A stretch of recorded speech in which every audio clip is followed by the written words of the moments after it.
Chapitre 6. Les malheurs de Chanteclair. Un cortège funéraire mené par Chanteclair traversa la foule des animaux recueillis.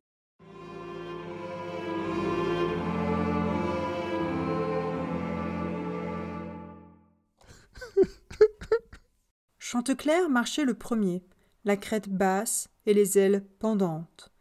Suivaient de jeunes coqs qui portaient un brancard et de grands cierges allumés. C'étaient les frères de Coppe. Sur ce brancard, couvert d'un linceul, gisait la poule que Renard avait tuée en la prenant au cou. Derrière eux venait Rousse, la petite poule. Elle montrait les signes de la plus vive douleur.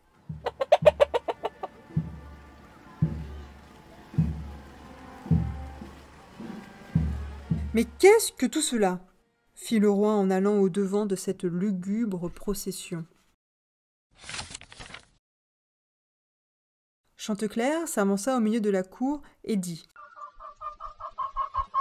« Seigneur roi, prenez pitié de notre malheur causé par Renard. Nous n'avons pas mérité d'être traités avec tant de cruauté. Les coqs les plus fiers, les poules les plus belles et les meilleures pondeuses tombent successivement sous les griffes de Renard. Hier, c'était le tour de cette jolie Coppe qui faisait la joie du poulailler.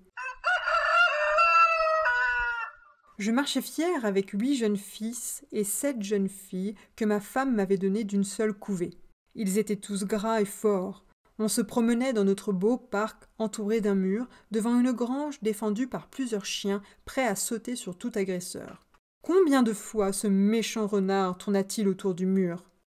Mais lorsque les chiens apercevaient Renard, ils aboyaient sur lui avec force pour nous protéger. Alors, raconte-nous cette triste mésaventure, fier Chanteclair, toi qui nous réveilles le matin de ton chant si beau, lui demanda le lion roi. Chanteclair raconta que la veille, Renard se présenta au poulailler en habit de pèlerin, le capuchon sur la tête, lisant les saintes écritures. À Chanteclair, Renard prétendit qu'il y avait la paix générale, ordonnée par le roi, entre tous les animaux, quadrupèdes et volatiles. Puis Renard assura qu'il était ermite et partait en pèlerinage. « Chanteclair, lui avait dit Renard, dorénavant tu peux vivre sans avoir nulle crainte de moi. J'ai renoncé à tout repas de chair. Je ne faisais que marcher par ici, en priant et en lisant. » Puis Renard récita des prières. Délivré de toute crainte, Chanteclair était retourné insouciant au poulailler. Mais ce coquin de Renard s'était glissé dans la haie, et quand le coq fut assez éloigné, il fondit sur Coppe et l'étrangla.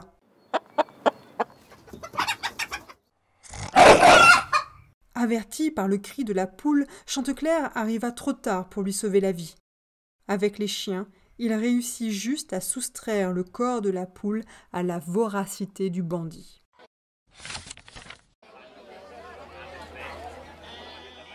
Pendant ce récit de Chanteclair, l'émotion des animaux et des poules avait redoublé, si bien que Rousse, la petite poule, s'évanouit sur le sol. Le roi lion fut touché par ce grand malheur. « Alors, Grimbert, fit Noble en se tournant vers le blaireau, que dites-vous de ce jeuneur à qui il faut pour dîner une poulette ? Cela change tout !»«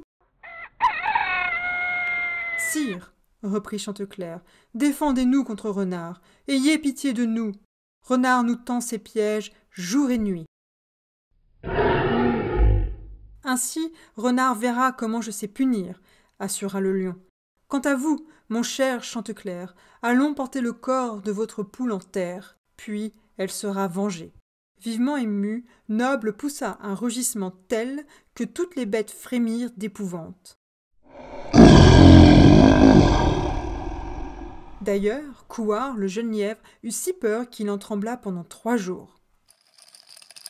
Le roi ordonna alors de préparer les funérailles de la poule.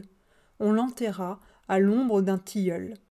Sur sa tombe, on pouvait lire cette inscription. « 6J Coppe, qui savait si bien gratter la terre. Le cruel renard l'a tué d'un coup de dent. » Coppe enterré, Le roi ordonna que Renard se rende à la cour. Il ne devait s'y soustraire sous aucun prétexte. L'ours brun fut chargé de porter ce message. Le roi dit à son fidèle ours « Seigneur brun, je vous ordonne de remplir cette mission. Mais soyez prudent. Renard est adroit et beau parleur. Il emploiera la flatterie et le mensonge.